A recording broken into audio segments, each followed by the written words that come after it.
روایت ہے بلیے کہ حضرت بہالدین ذکریہ ملتان کو جب ان کے شیخ شہاب الدین سہروردی آئرہ نے نہایت قلیل مدت میں اپنا خرقہ، مسل اور دیگر روحانی فیوز سے نوازا تو شیخ کے دیگر مریدین حیران رہ گئے۔ شیخ کی موجودگی میں تو کسی کو لب کشائی کی جرت نہ ہو سکی، مگر پس پردہ وہ دوسرے سے شکایتی لہجے میں کہنے لگے، کیسے حیرت کا مقام ہے کہ ہم لوگ برسوں سے حضرت شیخ کے آستانے پر دستن طلب دراز کیے ہوئے کھڑے ہیں، مگر ہمارے ہاتھ اور دامن ابھی تک خالی ہیں۔ مگر اس درویش کو دیکھو کہ اچانک آیا اور ایک ہی رات میں معرفت کے خزانوں کا مالک بن گیا۔ اس نے کوئی ریاضت کی اور نہ شیخ نے اسے کسی مشقت میں ڈالا، پھر سب کچھ کیسے ہو گیا؟ بظاہر حضرت شیخ شہاب الدین سہرورد کے مریدوں کا لہجہ محتاط تھا، مگر درپردہ سب کے سب یہی کہنا چاہتے تھے کہ حضرت شیخ بہالدین ذکریہ ملتان خرق خلافت کے حقدار نہیں تھے اور پیر و مرشد کی یہ عنایت منصفانہ نہیں ہے۔ صبح حضرت شیخ شہاب الدین سہروردی آئرہ کو اس واقعے کی اطلاع ہوئی تو آپ نے تمام مردان خاص کو اپنے حجر مبارک میں طلب کیا، پھر ایک خادم کو چند کبوتر لانے کا حکم دیا۔ جب کبوتر آ گئے تو حضرت شیخ آئرہ نے وہ سارے پرندے اپنے مریدوں میں تقسیم کر دیے اور خرق خلافت کے دعوے داروں کو مخاطب کرتے ہوئے فرمایا، پہلے تم لوگ ان کبوتروں کو ایسی جگہ ذبح کرو جہاں تمہیں دیکھنے والا کوئی نہ ہو، پھر میرے پاس آؤ۔ تمام مرید کبوتر لے کر چلے گئے۔ ان مریدوں میں حضرت بہالدین ذکریہ ملتان بھی شامل تھے۔ کچھ دیر بعد تمام مریدوں نے گوشہ تنہائی تلاش کر کے پیرو مرشد کی ہدایت کے مطابق کبوتروں کو ذبح کر ڈالا اور حضرت شیخ آئرہ کی خدمت میں حاضر ہو گئے۔ تاہم ذکریہ ملتان نہ آئے۔ خدام شدید حیرت کے عالم میں ایک دوسرے کا منہ دیکھ رہے تھے اور ان کی آنکھیں حضرت بہالدین ذکریہ ملتان کو ڈھونڈ رہی تھی جو ابھی تک پیرو مرشد کی خدمت میں حاضر نہیں ہوئے تھے۔ حضرت شیخ شہاب الدین عمر سہرورد کو بھی اپنے خلف اکبر کا انتظار تھا۔ آخر حضرت بہاؤ الدین ذکریہ ملتانی اس حالت میں تشریف لائے کہ آپ کے ہاتھ میں زندہ کبوتر موجود تھا۔ یہ منظر دیکھ کر حضرت شیخ شہاب الدین سہرورد کے تمام مرید بہت خوش ہوئے اور دل ہی دل میں کہنے لگے، یہ مرید جسے خلافت کبر حاصل ہو گئی ہے، کوئی نادان شخص ہے کہ کبوتر کو ذبح کیے بغیر چلا آیا۔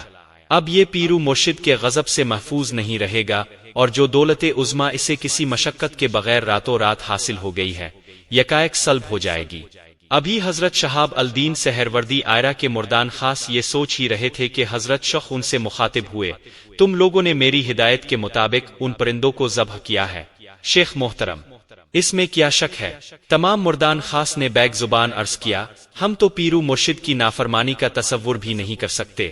حضرت شیخ شہاب الدین سہروردی آئرہ نے اپنے مردان خاص کا جواب سنا اور پھر آپ حضرت بہالدین ذکریہ ملتان سے مخاطب ہوئے، بہالدین، تم نے اس کبوتر کو ذبح کیوں نونغونا نہیں کیا؟ صدو اس حقیر و عاجز کو کوئی گوشت تنہائی نہ مل سکا، پھر یہ غلام کس طرح پیر و مرشد کے حکم پر عمل پیرا ہوتا؟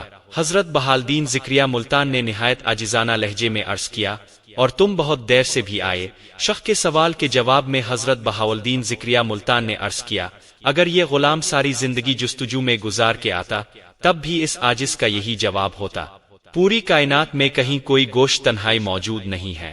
یہ حقیر جہاں بھی گیا حق تعالیٰ کو حاضر و ناظر پایا۔ تم نے سچ کہا بہالدین۔ حضرت شیخ شہاب الدین سہرورد کا لہجہ نہایت پرجوش تھا۔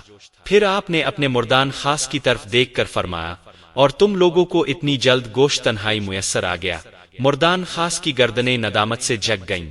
حضرت شیخ شہاب الدین سہرورد نے دوبارہ اپنے مریدوں کو حکم دیتے ہوئے فرمایا، تم سب لوگ جنگل میں چلے جاؤ اور اپنے اپنے حصے کی گھاس کاٹ کر لے آؤ۔ اب کی بار مردان خاص اس راز کو سمجھ گئے تھے کہ جس طرح کبوتر کا ذبح کرنا ایک امتحان تھا، اسی طرح جنگل سے گھاس لانا بھی ایک آزمائش ہے، مگر کسی کی سمجھ میں نہیں آ رہا تھا کہ حکم شیخ میں کون سا نکتہ پوشیدہ ہے۔ الغرض جب سلسل سہروردہ کے تمام درویش جنگل سے واپس آئے تو ان کے ہاتھوں میں سرسبز گھاس کے گٹھ تھے۔ اس کے برعکس حضرت شیخ بہالدین ذکریہ ملتان کے پاس سوکھی گھاس موجود تھی۔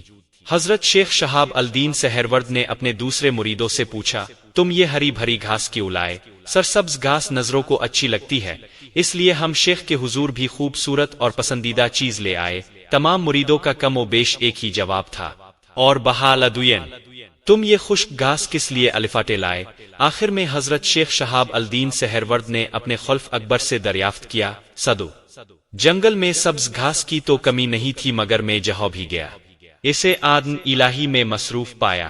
حضرت شیخ بہاولدین ذکریہ ملتان نے عرض کیا، مجھے اچھا نہیں لگا کہ اسے آدن الہی سے محروم کر دوں۔ خشک گھاس چونکہ ذکر الہی سے فارغ تھی، اس لیے اسے کاٹ کر پیرو مرشد کی خدمت عالیہ میں پیش کر دیا۔ اپنے خلف اکبر کا جواب سن کر حضرت شیخ شہاب الدین سہروردی آئرہ نے تبسم فرمایا اور پھر دوسرے مریدوں سے مخاطب ہوئے۔ اب تم لوگوں کی سمجھ میں آیا کہ حضرت بہاولدین ذکریہ ملتان کو خلافت کبر کیوں دی گئی ہے؟ تمام مرید حیران و پریشان تھے۔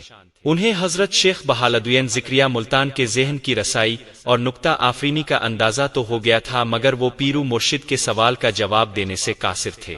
آخر کچھ دیر بعد حضرت شیخ شہاب الدین سہرورد نے معرفت کے اس راز کی عقدہ کشائی کرتے ہوئے فرمایا، مرید پر لازم ہے کہ وہ مرشد کے فیصلے سے اختلاف نہ کرے اور اپنے دل و دماغ کو اندیشوں کے غبار سے آلودہ نہ ہونے دے۔ دوستو، تم سب گیلی لکڑی کی مانند ہو جس پر آگ جلدی اثر نہیں کرتی، اسے جلانے کے لیے شدید محنت درکار ہوتی ہے۔ بہاولدین ملتانی سوکھی لکڑی کی طرح تھا کہ ایک ہی پھونک میں بھڑک الفاٹے اور عشق الہی کی آگ نے اسے اپنی لپیٹ میں لے لیا۔ حضرت شیخ شہاب الدین سہرورد کے وہ تمام مرید جو پیر و مرشد کے فیصلے پر معترض تھے اور حضرت بہاولدین ذکریہ ملتان کو خلافت کبر کا مستحق نہیں سمجھتے تھے، نادم و شرمسار نظر آنے لگے۔ حق با حق دار رسید۔ حضرت شیخ شہاب الدین سہرورد نے اپنے مریدوں کو مخاطب کرتے ہوئے فرمایا، دنیا میں کوئی کام توفیق الہی کے بغیر نہیں ہوتا، اور مشیت الہی یہ ہے کہ حضرت بہاولدین ذکریہ ملتان میرا خلف اکبر ہے۔ جو اس کی طرف سے اپنے دل کو صاف رکھے گا، اسے دونوں جہانوں کی سعادتیں اور برکتیں حاصل ہوں گی۔ جو اپنے دل و دماغ کو شک اور حسد کے غبار سے آلودہ کرے گا، وہ کسی کا کچھ نہیں بگاڑے گا، صرف اپنی دنیا اور آخرت سے ایک خطرناک کھیل کھیلے گا۔ یہ مریدوں کے لیے تنبیہ بھی تھی اور ہدایت بھی۔ ویڈیو اچھی لگے تو صدقہ جاریہ سمجھ کر شیئر کیجیے گا اور ہمارے یوٹیوب چینل کو لازمی سبسکرائب کیجیے گا۔ جزاک اللہ خیر۔